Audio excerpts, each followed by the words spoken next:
आवाज़ की दुनिया के दोस्तों, कल जब मैं आपको एक सत्य घटना सुना रहा था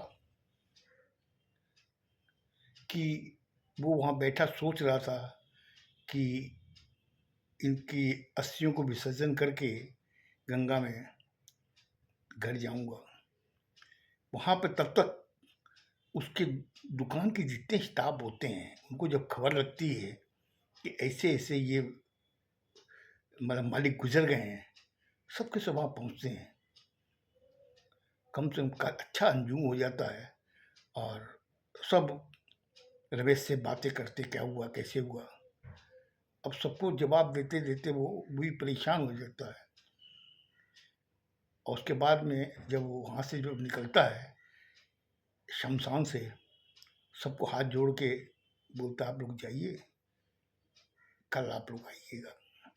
इतना कर के कह के वो वहाँ से अपने 2 दोस्तों के साथ में घर आता है। घर आने के बाद में ऊपर जाता है, तो वहाँ उसकी वाइफ़ बैठी हुई है, उनके बच्चे हैं, उनकी माँ एक साइड में बैठी हुई एकदम घायल अवस्था में। उनको देख कर के उस दिल के अंदर तकलीफ भी हो रही है, लेकिन विधाता ने जो कर दिया उसका तो कोई इलाज नहीं था। जैसे तैसे रात गुजारी।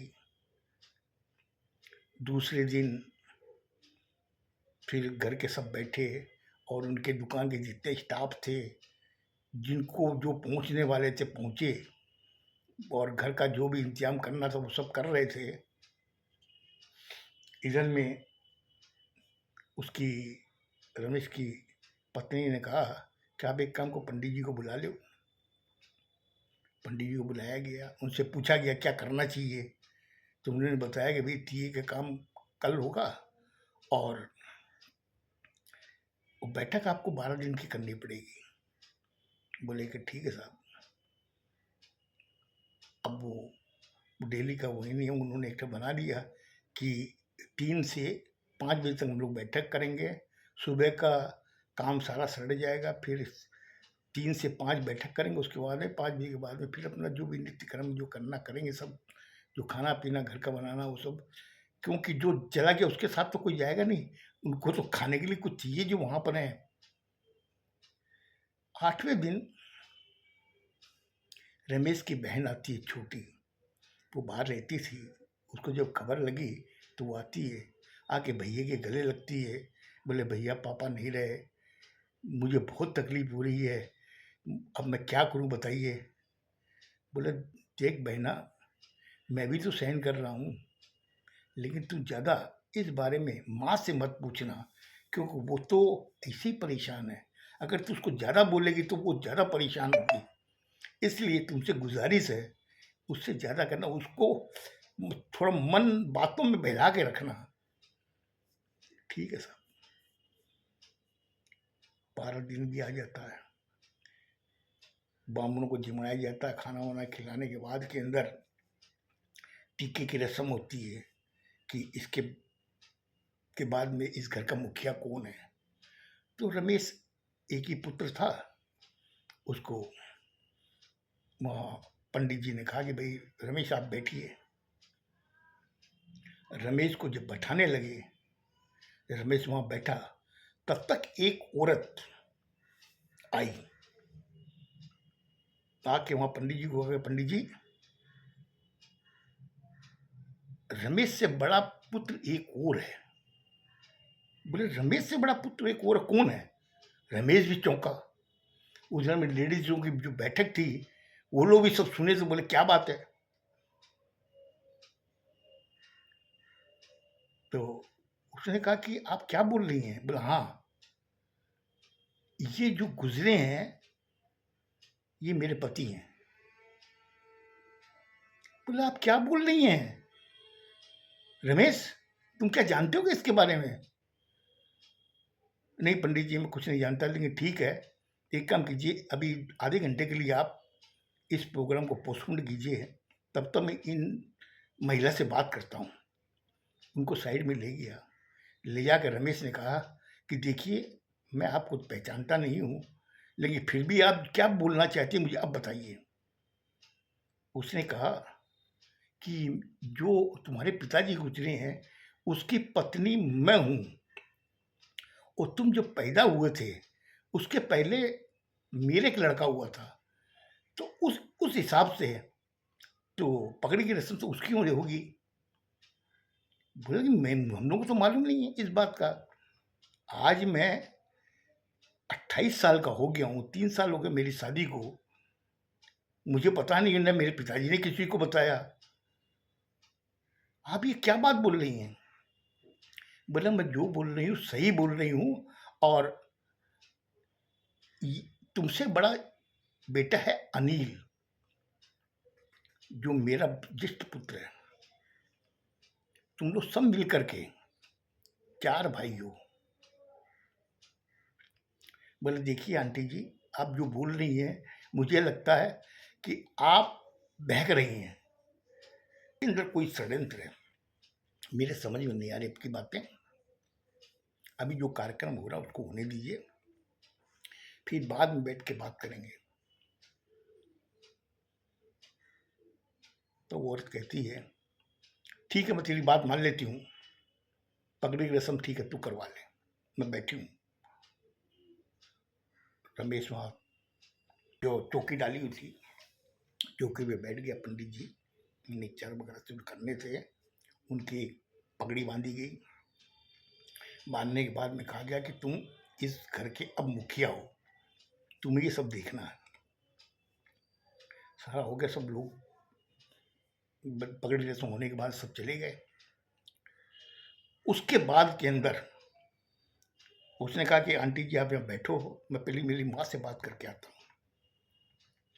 माँ के पास गया, जाके कहा माँ आप मुझे सच बताओ क्या बात है, क्योंकि ये अनजान औरत आके कह रही है कि मेरे से बड़ा भी एक भाई है मेरा।